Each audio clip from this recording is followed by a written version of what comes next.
All right, let's jump into another deep dive. You know, these prisoner swaps, they always make headlines. And this one between the US and Russia, well, it's got everyone talking. Yeah, it's been interesting to see the different takes on this. Totally. And you sent in a bunch of articles and some briefing documents, too. Oh, yeah. So we're going to kind of unpack all that today, see what's really going on beneath the surface. Because it's not as simple as it might seem, right?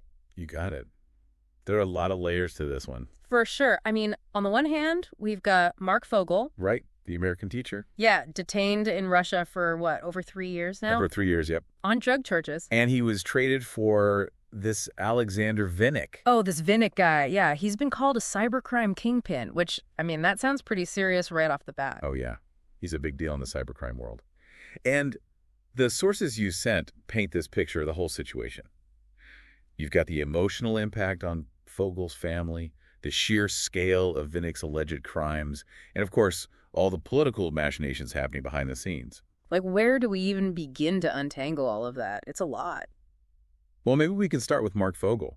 His story is a good place to start, the human element. Yeah, let's talk about Fogel. So, put yourself in his shoes for a second. You're a teacher, you're living in Moscow, everything's going okay, and then in 2021, you're arrested. Just like that. For possessing, get this, medically prescribed marijuana. Wow. Which is, legal in many places, including parts of the U.S. Right, but not in Russia. Definitely not in Russia. And because of that, he was sentenced to 14 years. 14 years. That's a huge amount of time. That's longer than some people spend in college. I know, right? And the articles you sent, they really paint this heartbreaking picture of what his family's been going through, especially his mom. His mom, she's 95. 95 years old, and she's been campaigning tirelessly for his release. I can't even imagine what that must have been like for her. I mean, that's got to be incredibly stressful, incredibly emotional. It really highlights, the human cost of these geopolitical issues. It does. And it makes you think, what would you do if someone you loved was caught in that kind of situation? You'd do anything to get them back, right? Absolutely. And here's where it gets even more interesting.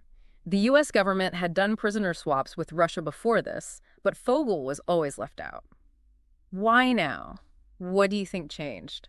Well, it's hard to ignore the timing of this whole thing, with the war in Ukraine and everything. Yeah, the backdrop of that conflict is definitely significant. I mean, maybe this exchange was seen as some kind of gesture of goodwill. Even if it's a small one in the grand scheme of things. Exactly. Okay, so let's shift gears a little bit and talk about Alexander Vinnik. Because this guy, he's not your average criminal. We're talking about the alleged mastermind behind BTC-e, which, for those who don't know, it's this cryptocurrency exchange. A big one, allegedly. Huge! And U.S. officials are saying it was basically a hub for criminals all over the world. Like a one-stop shop for cybercrime. Basically. And get this, they're saying it facilitated over $9 billion in transactions. $9 billion.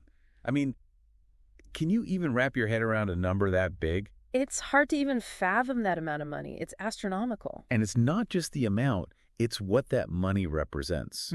We're talking about illegal activities, things like ransomware attacks, drug trafficking, even corrupt officials using this platform to launder their money. It's like something straight out of a movie. Almost, right. It's mind-blowing. And so this guy, Vinnik, he's allegedly providing the infrastructure for all of this, right? That's what they're saying. He was essentially creating this system that enabled these vast criminal networks to flourish. It's wild. And hold on, because it gets even crazier.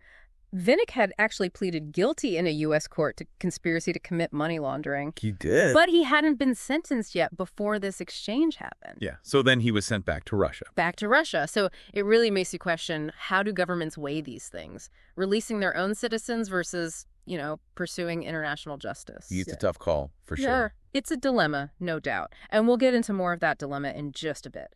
But first, we're going to take a quick break. Stay with us.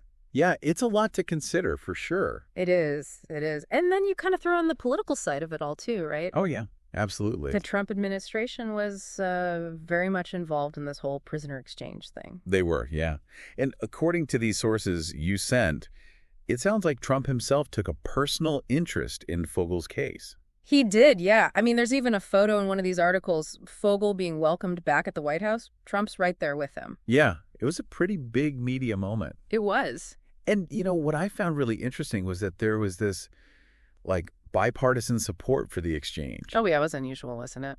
Definitely. You don't see that very often, especially when it comes to something as, sensitive as foreign policy. No, you don't. I mean, you had Democrats like Governor Shapiro from Pennsylvania and Senator Fetterman both expressing their gratitude. And then on the Republican side, Senator McCormick and Representative Kelly all praising the deal. Yeah, it was pretty remarkable. So it makes you wonder, was this a calculated move by Trump? I mean, could he have known this would be a win for him, garnering approval from both sides of the aisle? It's possible. You can't rule it out. Right.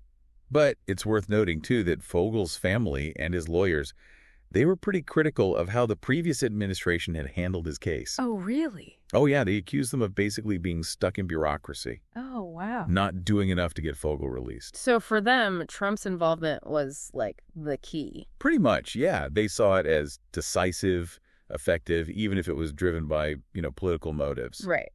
So we've got Fogel's story. We've touched on the alleged crimes of Alexander Vinnik. Right. But this all took place against the backdrop of this much larger, much more complex relationship between the U.S. and Russia. Exactly. I mean, you've got the war in Ukraine. Yeah, all that tension. Superpowers clashing. Yeah, it's a lot. It is.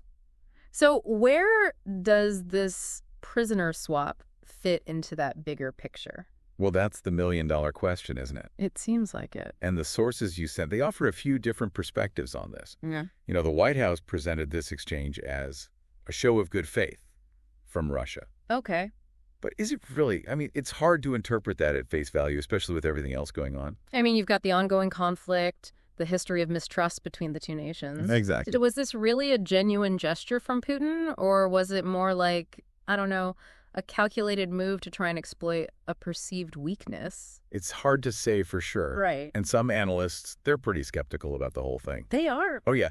They point to the fact that Russia hasn't really shown any willingness to de-escalate the conflict in Ukraine. Right. So this prisoner swap, maybe it was just a way to, I don't know, generate some positive PR. Okay, so that's one side of it. Right. But then on the other hand, some of your sources suggest that even these small acts, like a prisoner exchange, they could potentially open up, channels for dialogue. Okay. And maybe, just maybe, contribute to some kind of peaceful resolution down the line. It's possible? Yeah, that's the hope, at least. Right. But it's hard to know for sure how things are going to play out. And we should remember, this isn't an isolated incident. Good point. Remember that Victor Bout situation? The Merchant of Death. Yeah. Yeah, they traded him for Brittany Griner, the WNBA star. So it does seem like these prisoner exchanges are becoming more common. Interesting. So you're saying this might be the new normal? It could be. I mean, we're in this situation where traditional diplomatic channels are strained. Yeah. So maybe governments are turning to these kinds of exchanges more and more. Wow. It makes you think, right? It does. I mean, will we see more individuals caught in the middle of these geopolitical power struggles? It's possible. Yeah. And it's important to look at each case on its own merits. The motivations, the circumstances, they can be so different. Right. So we can't just rely on headlines. Definitely not. We have to dig deeper, understand the nuances. All right. So thinking about Fogel and Vinnik, what does the future hold for these guys? I mean, Fogel's finally back home with his family, but can he ever really recover from what he went through? And Vinnik, he's back in Russia, but is he actually free? Or is he still just a pawn in this larger game? Yeah, it's tough to say. I mean, those are questions that only time will really answer. That's true. But one thing's for sure, this exchange, it wasn't just some simple trade. No. It was like this window into the complex world of international relations, cybercrime, the human cost of all this political maneuvering. Yeah, and it's hard to wrap your head around what it must be like to be thrust into the center of a situation like that. Oh, absolutely. Imagine one day you're living your life, teaching, and the next, you're a bargaining chip in this high-stakes game between superpowers. I mean, one day, Fogel's just a teacher living his life, and then, bam, he's caught up in all this international intrigue. Right. And essentially, he becomes this bargaining chip. Totally. And his story really shows us that all this geopolitical stuff, it's not just headlines, Yeah. There are real people at the heart of it. Real consequences. Absolutely. And then on the flip side, you've got Vinnik. Yeah, Vinnik. This shadowy figure operating in the cybercrime world, and all of a sudden, he's in the spotlight. Right. A symbol, almost, for the Russian government. It's like their lives did a complete 180. You got it. Going through these sources you sent, I was struck by the contrast between, like, what's being said publicly and what seems to be happening behind the scenes. Oh, interesting. What do you mean? Well, the White House is painting this exchange as this big win. Oh, right. A testament to Trump's, deal-making prowess. Yeah. But when you actually read between the lines of these articles, there are all these unanswered questions. Like what? Like, what about the specifics of the deal and the long-term implications? That's like, right. what happens to that $100 million Vinnik forfeited? Oh, yeah, that's a good question. Is it actually going to be used to combat cybercrime, like some officials are saying? Right. Or will it just disappear into some government slush fund? Yeah, who knows? And does this set some kind of, dangerous precedent for future prisoner exchanges? I see what you mean. Will this embolden other countries to, detain Americans? Knowing they can use them as leverage. Exactly. Those are good questions. And unfortunately, we don't really have the answers. It's true, we don't. But this deep dive, I think it's given us a lot to think about. It has. Maybe this whole situation could be a starting point for some important conversations about how we protect our citizens abroad.